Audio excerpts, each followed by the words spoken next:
ಒಟ್ಟೂರಿ ಇವರಿಗೆ, ಅಶೋಕನಿಗೆ ಒಟ್ಟೂರಿ, ಯಡಿಯೂರಪ್ಪನಿಗೆ ಒಟ್ಟೂರಿ, ಯಡಿಯೂರಪ್ಪನ ಮಗನಿಗೆ ಒಟ್ಟೂರಿ, ಕುಮಾರಸ್ವಾಮಿಗೆ ಒಟ್ಟೂರಿ.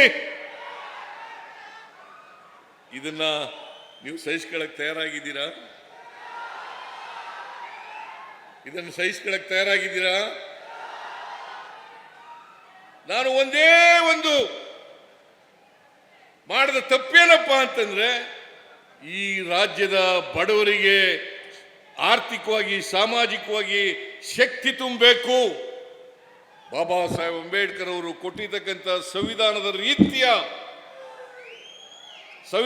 ರೀತಿಯ ಬರೀ ರಾಜಕೀಯ ಸ್ವಾತಂತ್ರ್ಯ ಸಿಕ್ಕಿದ್ರೆ ಸಾಲದು, ಎಲ್ಲ ಬಡವರಿಗೂ ಕೂಡ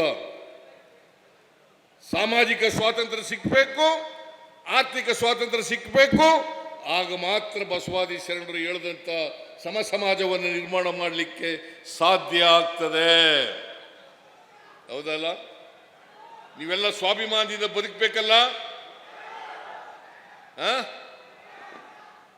ಸ್ವಾಭಿಮಾನದಿಂದ ಬದುಕಬೇಕಾದ್ರೆ ಆರ್ಥಿಕವಾಗಿ ಶಕ್ತಿ ಇರಬೇಕಲ್ಲ? ನಿಮ್ಗೆಲ್ರಿಗೂ ಶಿಕ್ಷಣ ಸಿಗ್ಬೇಕಲ್ಲ? ಇದು ನಾವು ಮಾಡಿದಂಥ ಅವ್ರ ಪ್ರಕಾರ ದೊಡ್ಡ ತಪ್ಪು. ಅದನ್ನು ಸಹಿಸ್ಕೊಳ್ಳಕ್ಕಾಗಲಿಲ್ಲ ಅವರಿಗೆ.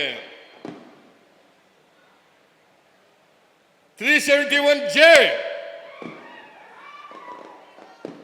ಬಿಜೆಪಿಯವರು ಮಾಡಲಿಲ್ಲ. ಮಹದೇವಪ್ಪ ಪ್ರಸ್ತಾಪ ಮಾಡಿದ್ರು. ವಾಜಪೇಯಿ ಅವರು ಪ್ರಧಾನಮಂತ್ರಿ ಆಗಿರುವಾಗ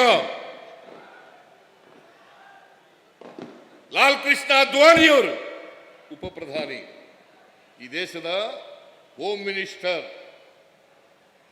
SM ಕೃಷ್ಣ ಅವರು ಈ ರಾಜ್ಯದ ಮುಖ್ಯಮಂತ್ರಿಯಾಗಿ ಪತ್ರ ಬರೀತಾರೆ. 371J ಮಾಡಿ ಸಂವಿಧಾನಕ್ಕೆ ತಿದ್ದುಪಡಿ ತಗೊಬರ್ರಿ ಅಂತೇಳಿ. ಅದಕ್ಕೆ ಉತ್ತರ ಏನ್ ಕೊಡ್ತಾರೆ ಗೊತ್ತಾ ಅದ್ವಾನಿಯವರು?